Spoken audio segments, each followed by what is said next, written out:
Worst eras of the internet. The internet. Our lives ever since the inception of the internet have changed to degrees that haven't been seen in the billions of years on Earth. That is It's crazy true. to me how comedy on the internet from 15 years ago went from videos like this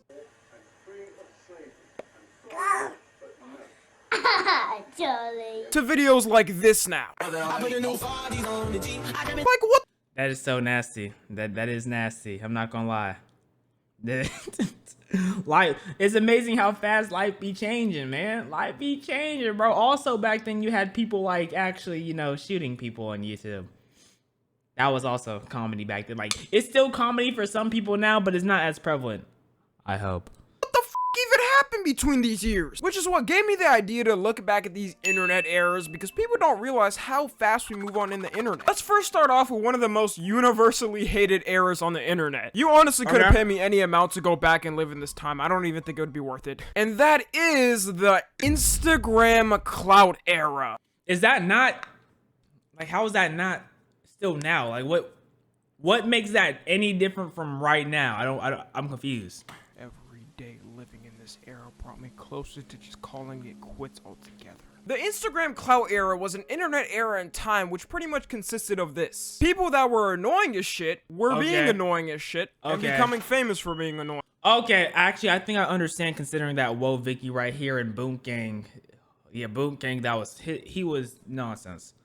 He was straight nonsense. I'm not gonna lie. Shit. Well, that sums it up. Come on, I want to hear the clapping entourage. We can pretty much just end this segment right here. On the real, the Instagram clout era was a time between 2016 to 2019 where a group of random individuals would captivate the people of the world. What was Lil Pump doing? Things in front of a camera, then posting it. What was Lil Pump doing besides making music? The only thing I know Lil Pump doing is making music. I don't know what else he was doing. So what did he do? On Instagram, where people would watch and share with their friends, laughing at how stupid it was. And did you hear how I said laughing at how stupid it was? People weren't laughing with them, they were laughing at them. They kind of made themselves the punching bag of the internet. It was also kind of like Jackass, except way worse and not funny. Our main contenders in this category include people like Lil Tay, Bad Baby, Whoa Vicky. Lil Tay, I heard Lil Tay was getting forced to do what she was doing by her other older brother, though.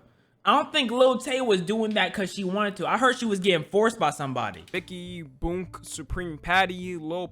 This is your first stream? Hey.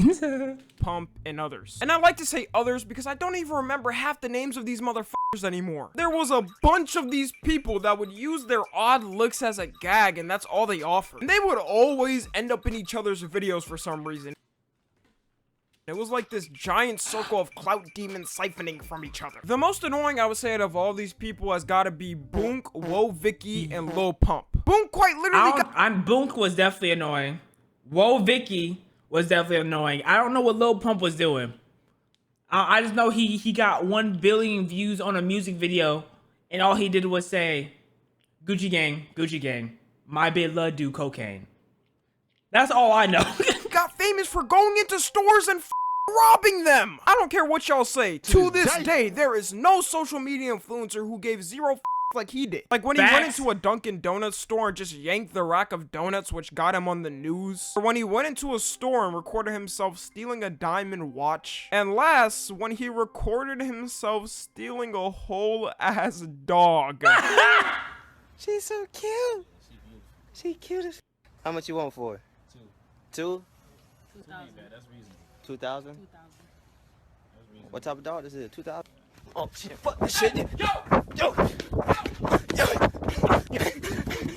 It's not talked about enough how Boonk ruined a generation of kids by making them think stealing is a way to get famous and posting it on social media. I didn't see the repercussions of Boonk Gang. I thought we all just knew better. I didn't know there was actually repercussions. I thought we were all just laughing at him. Oh, Vicky got famous for pretending to be black. Yeah, the stuff Whoa Vicky was doing in this era would definitely not slide in the 2020s. She was out here fighting like a Spartan warrior to prove she was black. When the evidence was clearer than the sky, bitch didn't have a drop of melanin within her parents. Her presence was always weird to me in this era because you could tell she was trying to imitate the stereotypical black girl. Before y'all say I'm exaggerating either, just look at some of these clips right here. You can't say I'm exaggerating. Next, you gotta get the walk. I'm telling all y'all white folks right now, y'all need to control y'all badass kids. Cause maybe all y'all white folks right now, y'all need to control y'all. Did she say y'all need or y'all niggas? I'm telling all y'all white folks right now, y'all need to control y'all bad. Need. I think she said need. Maybe Jitty can get away with cussing y'all niggas out. But What? Okay. All right. We just stopped a little too soon. That's all that was. I felt it in my bones, bro. My fucking testicles were jiggling and jittering. It felt it coming, bro. My testy senses. y'all bad ass kids. Cause maybe Jitty can get away with cussing y'all niggas out. But I'm telling you, if Shaniqua try that shit with me, I'm gonna beat that whole ass. I don't give a fuck if you is my blood. What? She also dropped this classic diss track on Rice Scum, which I won't be playing. On Rice Gump? She also Rice dropped Gum? this classic diss track on Rice Scum, which What? I won't be playing. That's number so one, random. Because of copyright, obviously, and number two, because That's so random. Just watch it and you'll see why I can't put it on this video. And last is the king of this no brain cell era. Hold up, I gotta watch it.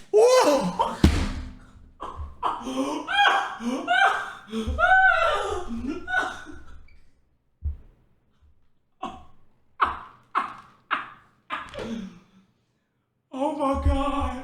Oh my god. Oh my god. Oh my god. Oh my god. I did not see that coming. I'm sorry, bro. I'm crying, bro. Oh my god. Oh my god. That was hilarious. That was hilarious. I wish I could repeat the lyrics.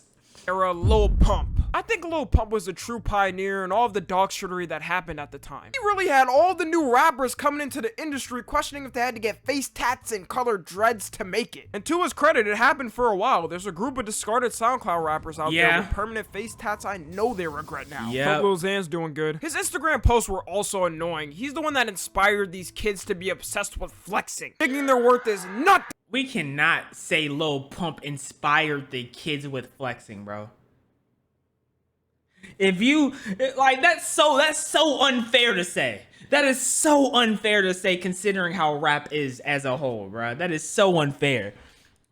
Without a Supreme t-shirt or a Gucci hoodie or diamond chains. He also had all the little kids saying Gucci Gang for that year, which was beyond painful. I'm so glad we are done with that. I'm sorry. I apologize. Gucci gang, Gucci gang. I wasn't saying Gucci gang though. I was saying my bitch love do cocaine. That was my favorite part. I don't know about y'all, but that was mine. I believe the song has 1.1 billion views. Music must have been in a disparaging drought for something new. So overall, this is probably the one era on this list where I see no good came from it at all. There's so much more in these people, but this is about enough I can endure talking about it, and I highly recommend checking out Patrick Cece's video that fully goes in depth on it. The last person I've ever seen— You can't blame Lil Pump for flexing though. Have you seen Floyd Mayweather? That man, Floyd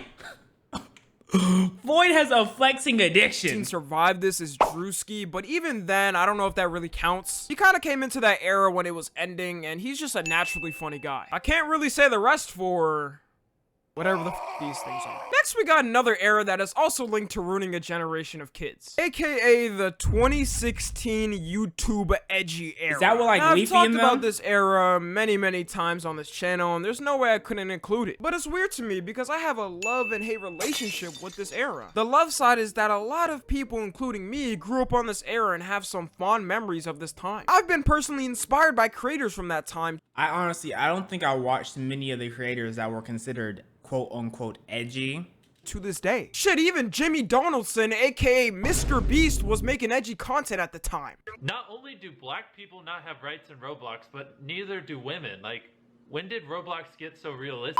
And although your favorite— Why did you play the clip of him saying nigga? It was either Mr. Beast or Chris from Mr. Beast. It was one of those.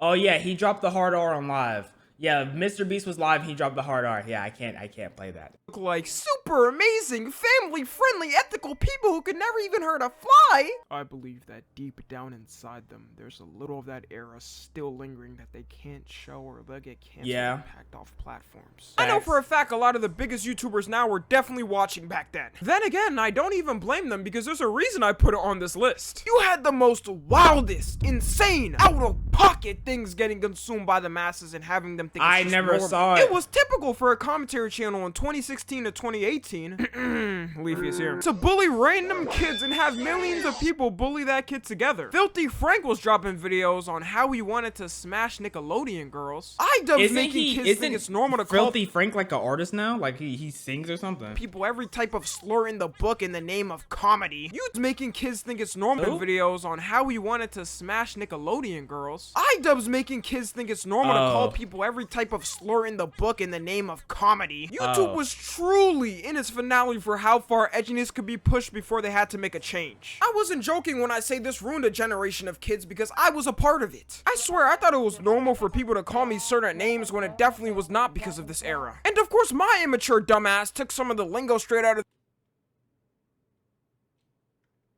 when it definitely was not because of this era. And of course my immature dumbass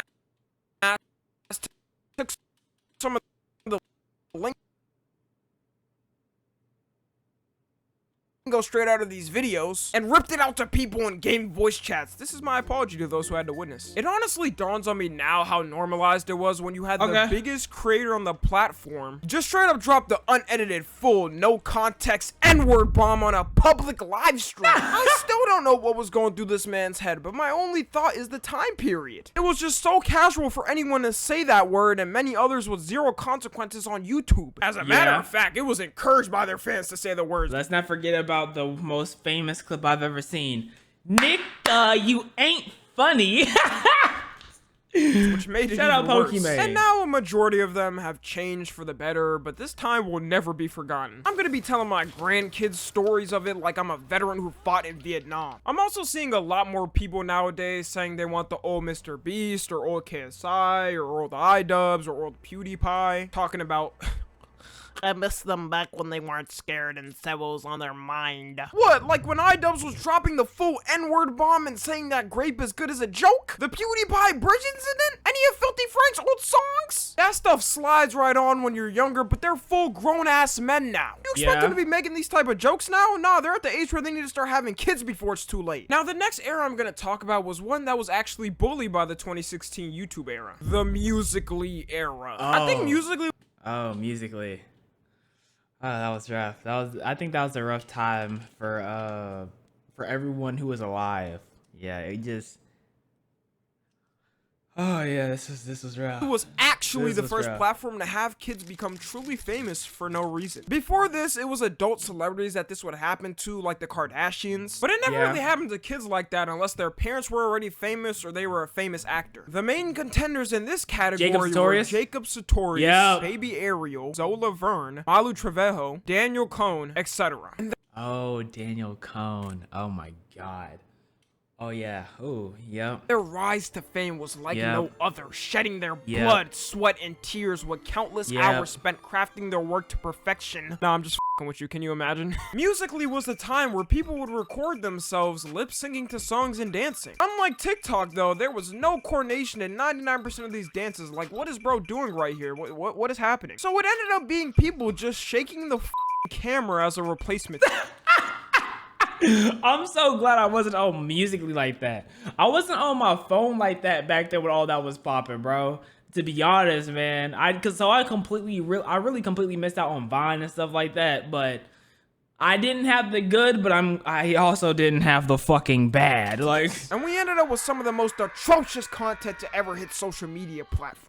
I think a lot of people forget that Musical.ly was a reason why cringe comps even became a popular thing. There was hundreds of these cringe comps posted daily on the newest things that people could laugh at from Musical.ly. And a lot of it was kids, which I do kind of feel bad about now. I It's don't 5 years know. later after Musical.ly has ended, and I just know that digital footprint hidden hard for some of them kids. I'm making the call right now. We're Nah, gonna I think a lot of those kids are probably forgot about, especially if they kids. I'm pretty sure a lot of them are like forgot about, to be honest.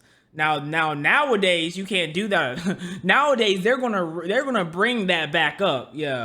Yeah. have our president get elected in 30 years who posted cringe Musical.lys when he was 12. That'll be the true point of America's break. I can't imagine any country could take a president serious when he was recording himself lip-syncing to Chris Brown at 12. The person the internet hated to the max from this era was Jacob Sartorius. To this day, there are multiple cringe comps on Jacob Sartorius still up. And every single commentary YouTuber was going at this man's throat for his videos. Which, look, okay, I didn't really like Jacob Sartorius either, Yeah. but I damn near felt bad for the guy. I mean, bro was 13 years old and getting blasted on commentary videos every day. He was like the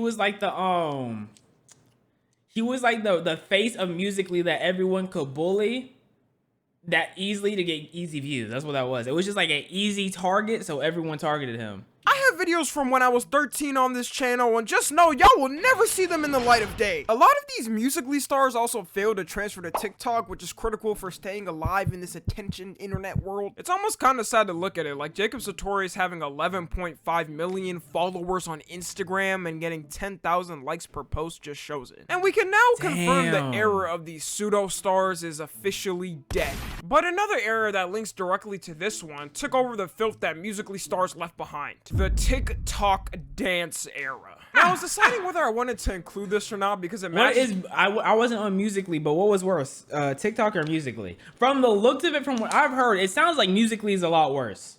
But I'm not sure. Which one do y'all think is worse? Renegade. Whew. I don't even know how the dance go, bro. Is the exact same description as the Musical.ly era, but it does have some exceptions to it. The TikTok dance era actually included more movement in the dances, did? like using your hands, throwing it. It was more coordination too. This throwing it back was nonsense. I'm not gonna lie. When they were doing this was just nonsensical. I'm not gonna lie to you.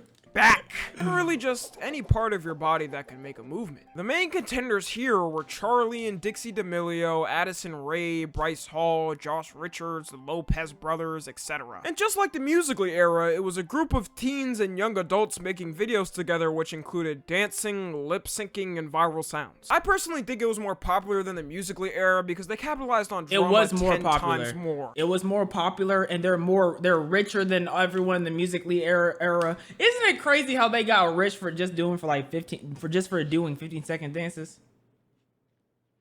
Like, I feel like that's crazy to become rich off of. Just 15-second dances that anybody can do. It's not like they were like Key the Great out there and doing something crazy. Like, I don't know, bruh. I mean, we can't forget about the disaster known as the Hype House. Which, if you don't know, because let's be realistic real quick, no one over the age of 20 years old even knows what this is, was a house consisting of the biggest TikTokers at the time to record TikToks in. And all of the social media blogs would eat up any drama produced from this garbage dump. I was just sitting there thinking to myself every time I saw one of these dumb stories from one of these drama blogs, I really don't care. To this Exactly. day, I still don't know the demographic that was eating up this content, but it was working. We can use the Hollywood Fixes channel as proof. I like to compare this channel to TMZ, except more rundown, more elusive, more invasive, and I hate the guy's voice. He was uploading videos daily of these TikTokers, nearly stalking them everywhere they go. Each of them had What the? 2.66 mil. For what? For what? millions of views as well, which shows there was some audience for it. And that's why I think Netflix got the idea to make the Hype House show. What were they thinking? I've never seen a Netflix show more shit on by the masses than this one. I fully blame Good. Netflix too, because you really thought a group of teens who got famous for doing 5-second dances and We're gonna make a good show? would be able to act. Come and on you now. know the show is bad when it's rated worse than Cuties out of all things. I don't know what Cuties is. So how the 2 out of 10 is insane though. 2 out of 10.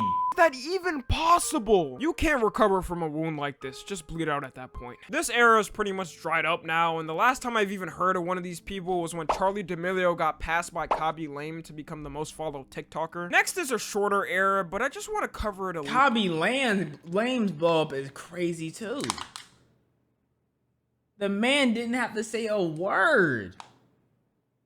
Like, it's all, like, when you really sit back and think about it, like, a lot of it just makes no sense. Little bit. The WorldStar era. WorldStar, also known as WorldStar HipHop, is a social media company who became big. WorldStar was crazy. Memes, posting music on their WorldStar channel was and crazy. fight videos. Lots of fight videos. There was a time where anytime any minuscule fight happened on some random nowhere street corner, someone was pulling out their phone yelling, yeah, WorldStar! WorldStar! And everyone from every conceivable nation would run down to see if a fight was actually happening. That's how much it was linked to fighting. It was kind of like the more tame version of Live Leak. I just mainly didn't like this era because it started the stereotype of black people fighting all the time. It was like they were allergic posting any other skin color getting into an altercation. The setting was all— That is nasty. That is really nasty when you think about it. That oh my god, that probably damaged so many white people, bro. That damaged so many white people's line of thinking. That and King Batch. always the most hood, the most ghetto, the most rundown area in the slums. This gave racist ammunition and they still use it to this day. I'm not lying. Go ahead and look at any Twitter account that posts fights on the daily. Look at a video of black people fighting, then look at a video of any other race fighting, and come back to tell me which comment section is worse. It'll be bursting with comments like, and these are the people who get to have rights. Typical. What else do we expect from them? Huh. But Black Lives Matter though, right? I am full-fledged putting the blame on WorldStar for this effect. Next is an era that bring out the most garbage people that platform has ever seen. The vlogging era. YouTube vlogging has always been— I never understood vlogs. Like, I never understood why people were interested in vlogs. Did y'all watch vloggers? Were y'all active in the vlog watching community? That wasn't since me. the dawn of the platform. But let's be real, 2012 to 2019 was the peak of YouTube vlogging. It was a time where people would be posting videos daily of them doing things. Like, I heard a lot of good thing about Casey I wonder what Neistat. type of disaster I this never could watched lead them. to. Recording every action done throughout the day and posting it online? Now, at the start, it wasn't too bad in my opinion. You had gems like Casey Neistat or Roman Atwood vlogs, which I don't think get enough credit. But enter the Paul brothers. Enter the Clubhouse. And they leveled this bitch to the ground. I remember when Jake Paul was actively recording the Team 10 household and it was just disaster after disaster. They functioned together so bad that there's a video going over their worst moments with 24 million views. And they're still rich. And they're still relevant. I think that's the craziest part. They didn't fall off a cliff like some people. They are still rich and relevant. By they, I mean the Paul brothers. I don't know about anyone else in the group. The Paul brothers are still both, though. It was genuinely just an asshole who showed it on camera and got famous. And it was the same thing with Logan, the Clout House, and a lot of these vloggers. I don't know what type of ego they had in their minds, but it was pumping in their brains hard. We can't forget either that this era caused one of the most controversial YouTube scandals that hasn't been topped. Ain't no one ever make a comeback like Logan Paul. At the time vlogging was blowing up also, it was becoming more and more easier to use your phone as a piece of equipment. So kids were trying to be like their favorite YouTube vlogger, Jake Paul, and recording videos to hopefully become famous one day. That's why I blame this era for kids wanting to be YouTubers when they grow up. Like, no, you can't blame them for kids wanting to be YouTubers. It was not the vlogging that did it. It was the gaming that did it. Gaming is what made kids want to be more YouTubers more than anything. Well, boys, right? The thing that made the vlogging era with like day-to-day life, I'm pretty sure that catered to a lot more towards girls. Because I used to see like there's a bunch of just girl vloggers that barely any editing. They're literally just talking about their day-to-day, bro. Millions of views, bro. They be eating that up. Like, bro, I was thinking astronaut or doctor, and you choose like some people would do like a day in the life of like their school day. Like 16 years old, day in the life in their school day, 2-point-something million views. They have like 1 million subs and they just go throughout their day. I'm like, I don't understand, but go you type ish, you know? And I know that sounds hypocritical coming from reaction me, channels though. Reaction channels are the fucking worst, bro.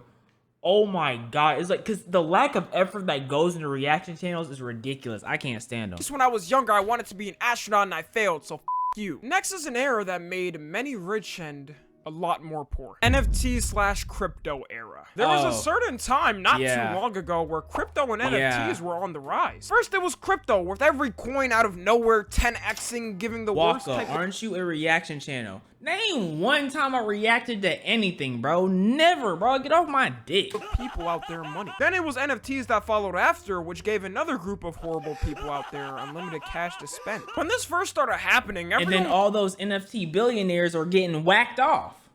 Not like stroking, like they're killing them. Was kind of shocked. It was normal people becoming multi-millionaires overnight. So it made a huge demand for things. And with the demand comes people to take advantage of it. You had every crypto coming out of the book and promising people that it would 10x them soon. Soon they'll be going to Section 8 to living on a private island in the Bahamas. Dogecoin, Yecoin, Spank Chain, Neon Coin are just a few I found from one search. And I don't know what the was happening, but it was working. People were It was working for a lot of people. I mean, of course, a lot of people were going broke. Like KSI lost millions in crypto, but I don't understand. Like, I still don't understand crypto. I still don't understand. My brain can't comprehend how it's worth anything. But hey, I mean, we made a piece of paper worth something, so hey, whatever it is. Betting their life savings on Dogecoin, praying that it would take them out of poverty. Taking Elon Musk's word as gospel on any time he mentioned it. Then celebrities and influencers would be taking any bag from these crypto places to pass out the garbage. Unlike now that we know they're a scam, people didn't back then when it was new, when people got their entire lives ruined. What truly confirmed the whole scam aspect to it from influencers was Save the Kids. FaZe is still in a downfall from it, but honestly, you know, I have hope in FaZe stock. It was the same thing for NFTs, except I saw. Are y'all gonna invest in some FaZe stock?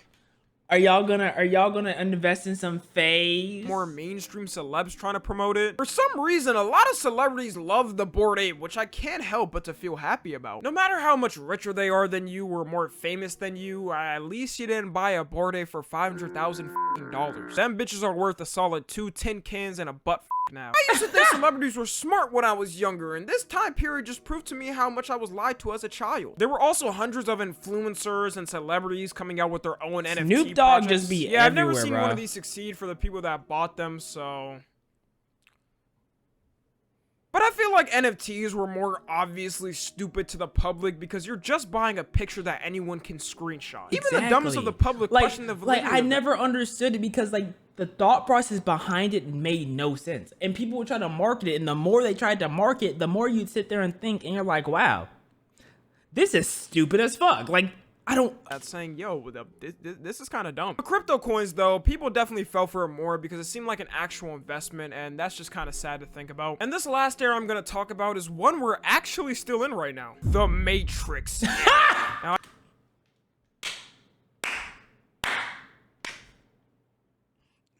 Okay, talk your shit. Listen, what you gotta say? What you gotta say? What you gotta say? I know I've made a whole video on this, and I've talked about this before. I know we're technically still in this. You know, when Andrew Tate was first popping up on my For You page, and people were blaming like Andrew Tate for like ruining boys and whatnot, I'm like, y'all are dragging it.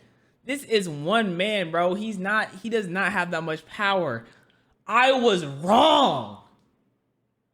That nigga was everywhere. Everywhere. You couldn't avoid him. So when I sit back and I think about it, I'm like, okay, Andrew Tate ruined kids.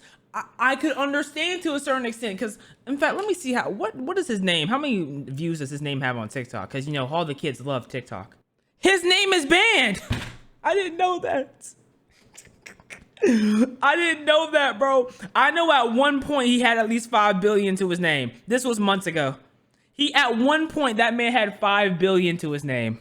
That's all I know. This era, but I can already see this being certified as horrible for the future generations to come. Andrew Tate truly changed the landscape online for good. It's so weird because he's so ingrained into social media as of now that I don't even remember a time when people weren't talking about it. The time period I'm talking about though was when he was blowing up and his clips were absolutely everywhere. You can't even lie, there was a certain point where you couldn't ignore Andrew Tate. He had his Long John Silver Schlong dick riders in his comments always saying the same thing. If it was a clip of him on TikTok, it it was a comment like, "Call me Tate W." If it was someone disagreeing with Tate, it was the comment, "What color's your Bugatti though?" Now that the dick riding like that has stopped, I'm at the point where I think these weren't even real human beings. I think they were bots that were programmed with those 2 lines, and that was it. I truly. What color is your Bugatti though? I'm just saying. Hated Andrew Tate's dick riders more than him a lot of times. It's not like the evidence is erased either. I guarantee if you go to any old TikTok from when he was blowing up, you'll see comments like that. And then you had people like Sneeko pop up who were an exact representation of what happens when you take the Tate broth. I don't think anyone who was watching Sneeko would have guessed the route he would take for content Exactly. in the next You year. would have He's never also knew that it, pure bro. example of why I call this the Matrix era. Any nanoscopic type of problem that happened was the Matrix's fault to him. It was only until Moist Critical actually had a decent conversation with him that I think he realized, yeah, maybe some of this shit just isn't the Matrix fault. Which to any normal person would have been obvious. Oh, as yeah. hell. The lingo has also carried on to regular folks, and you got teens in high school saying, Of course the Matrix is after me, and Tate is spitting facts, you're just mad. "Buddy, you work at Walgreens as a cash register. The Matrix is not out to get you." I don't know, man. The Matrix might be coming after some normal 9 to 5 workers, man. They're the most vulnerable. It's the easiest one to get, you know, dragging for the Matrix to attack. I'm just saying. It also brings this new epidemic of alpha males trying to copy Andrew Tate's strat. I fully think we should just around and have a prohibition like they did in the 30s on podcasts for a while, but that's just me. Whenever I see these alpha male clips, Yeah, there's it's so too many podcasts. There's too many podcasts of people saying the exact same thing. There's too much, bro. And then you'll have like a podcast of like 4 men hating on women, and then you'll have a podcast of 4 women hating on men, and every topic they discuss has to deal with hating the other sex, and I'm just like, y'all niggas don't get bored? Do y'all not have other hobbies? Y'all talk about money and hating the other sex. That is it. Talk about anime. It's obvious to me that they're trying to bait shit, and I would think regular human beings would be able to tell, but we're in 2023 and that's basically gone. So young men just go dick riding from alpha podcast to alpha podcast to alpha podcast, absorbing any type of talk against the Matrix and more Yep. to make them feel like Tate. The dark reality gonna hit them like a semi-truck when they realize in 10 years none of the courses work. So overall, these are the It's bad for women too. Oh yeah. The hatred for men is at an all-time high. worst internet eras I've got, which I think either aren't missed or won't be missed. I don't think future civilizations will recover on our remnants and want to study TikTok stars or Bored Ape NFTs. I just feel like it's just gonna get worse from now. Like, I know we went through horrible internet eras. I don't see it getting any better.